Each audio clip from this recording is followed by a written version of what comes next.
Hello again, everyone. Going to be starting on a new TV restore project. This is a 1961 Philco.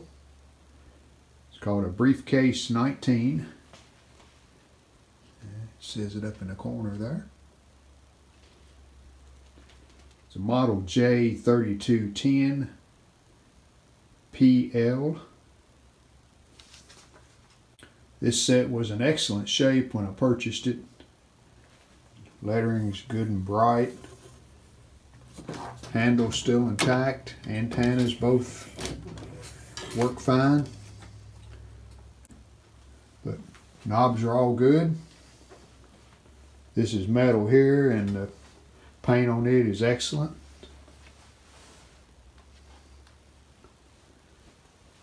The plastic's kind of a cream color, but I think it was that color when the set was new. It may have faded some and discolored over the years, but looks pretty good until we look at this. That was damaged during shipment, and it's also broke the foot off on this side, so at least we have the foot we can put back. I haven't taken this set apart to check anything yet, just doing a visual inspection. I do know it uses a 19-inch Philco tube, similar to the Predicta 17-inch model.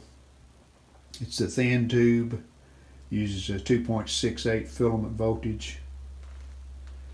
Those tubes weren't known to be super reliable, so like all restorations, that's the first thing I'll do is check the picture tube just to confirm that it's okay. I have some ideas on fixing this case. Normally I'll do that last, but I think on this set I'm going to disassemble it, make sure I can repair that plastic case before I proceed with the restore of the chassis. So let's check that picture tube and see how it tests. And this 19AB P4. So we got out our trusty Syncor CR70. Let's get this hooked up and test it. These 2.68 volt filament's so dim I turned the lights off overhead, but you can see it is lighting up, so that's a good first step. And here's a filament voltage, so I'll try to turn it to 2.6 or so.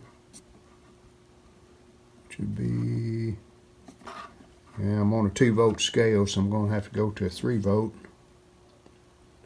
And that's all the way down on the 3 volt scale, so we'll go with that. Heater cathode shorts, good. Which means no shorts. G1 good. Cut off. Well, wow, this is cut off setting right where it should, and we've got plenty of range.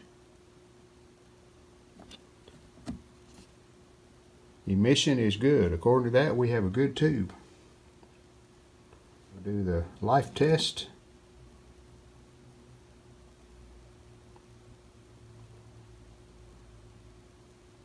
Wow, dropped just a little.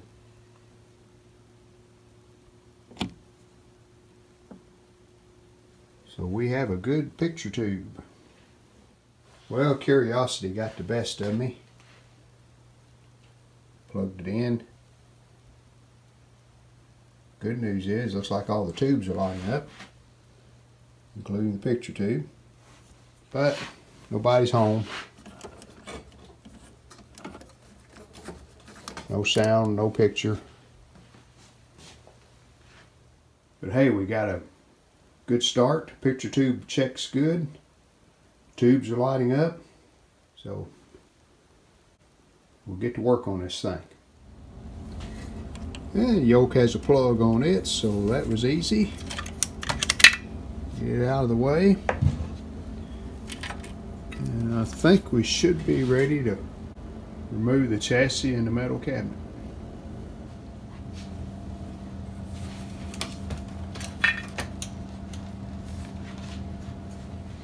Now we can get a good look at the damage. Several pieces missing, and a big problem is, you see this bracket hooks under this piece of plastic right here. This one's still intact, but both of these on this side are broken.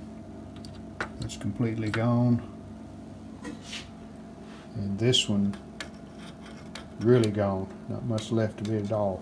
So I'm gonna hopefully find some more pieces laying inside, and I can figure out some way of putting this back together.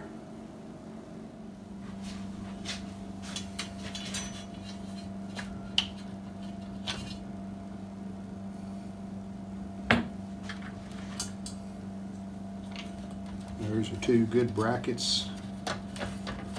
We're holding something.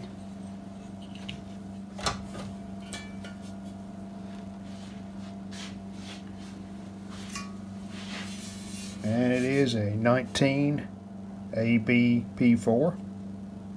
Front of the tube looks nice.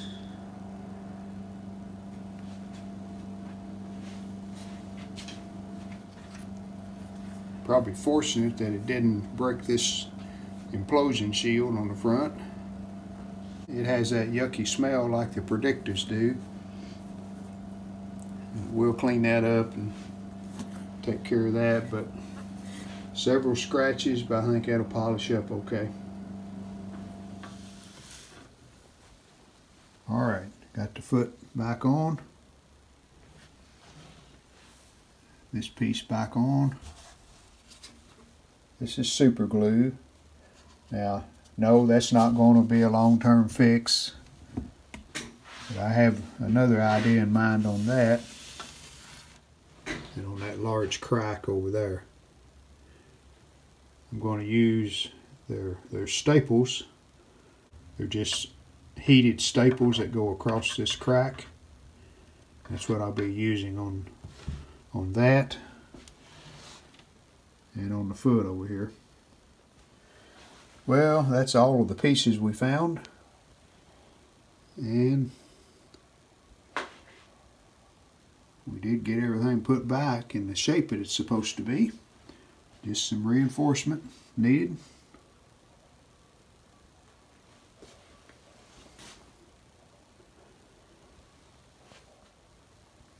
But all in all, I feel pretty fortunate to find all of those pieces and be able to put them back. Alright, here's what I'm going to be using to reinforce this plastic. This is called a plastic welding gun. And pretty simple operation. There's 4 different tips, I guess you would call them, that go in the gun.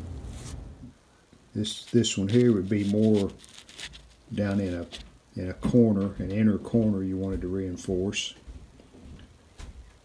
This one would be like 2 corners, and these 2 are probably what I'm going to be using.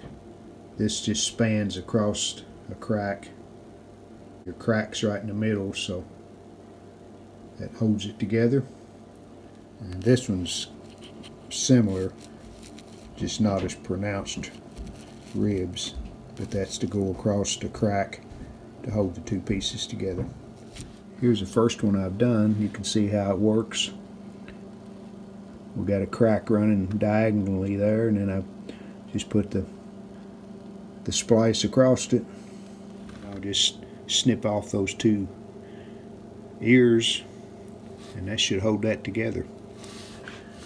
The only thing you have to be careful is how deep you melt it into the plastic, because this thing heats up quick. You got to really judge how deep to go when you melt it in there. But I'm really impressed with the way it looks. I think that would keep that crack from coming back. So I'm going to do some more and we'll see what they look like.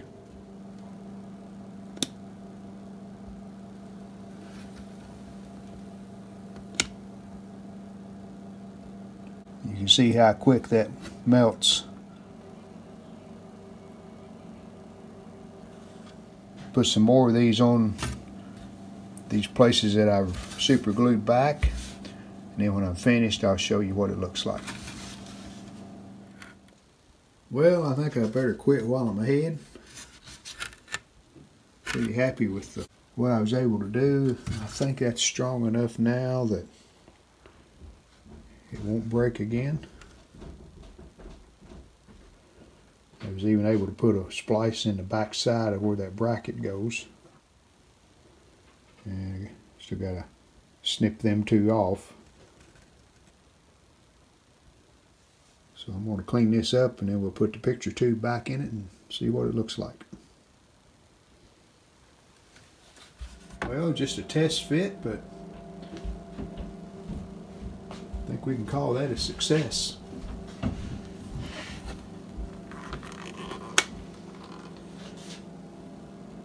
Have the bracket tightened down pretty tight enough to hold the tube in. And nothing broke out, so I think we're going to be good. So I'm going to take the tube back out. A lot of scratches in the shield in the front. I'm going to try to buff it and make it look a little better, but a good test fit, and I think it's going to work. I don't really know what this is on the back of this, but it's hard to get off, so I'm going to use some acetone.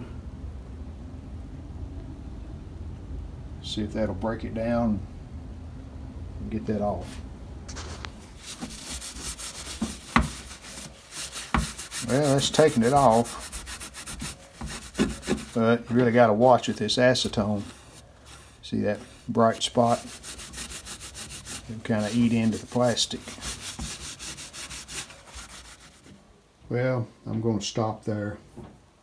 You see what's happening. It's eating into the outer finish of the plastic, but at least we got the green off. We're going to see what we can do with this shield. Scratches everywhere.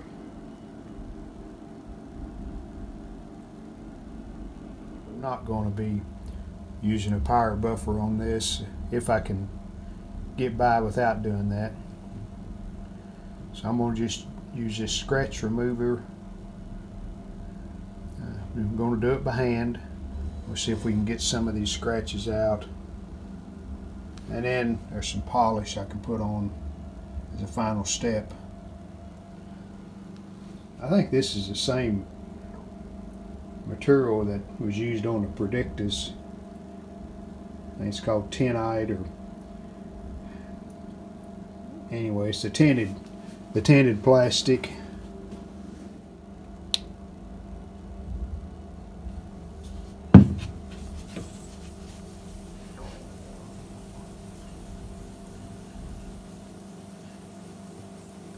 And I'm kind of copying the action of a buffer, just lots slower.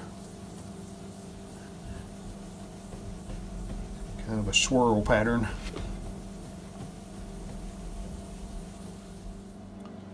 Well, good news on that. Well, it still has a few small scratches. That looks pretty good. That's just by hand, so.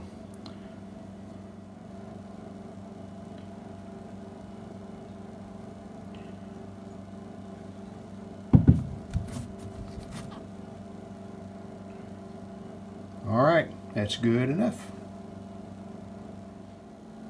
Okay, time to put this picture tube back in the front of the TV.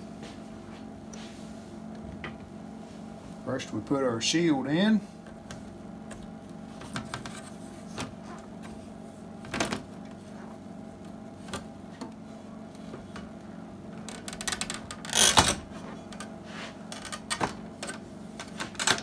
These 4 brackets, the 2 with the cover on them goes at the top, and 2 more at the bottom. Next we put the band on.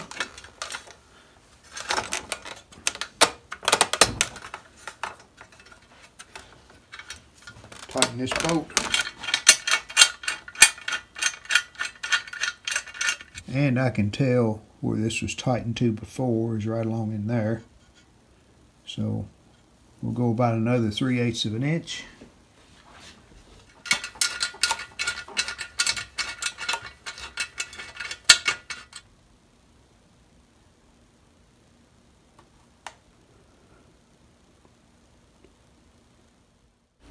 Well, that'll do it for part 1 of the Philco Restore. Check back in part 2 when we begin to work on the chassis. We hope you've enjoyed this video. If you did, hit the like button, and we'd love it if you would subscribe to our channel. Thanks.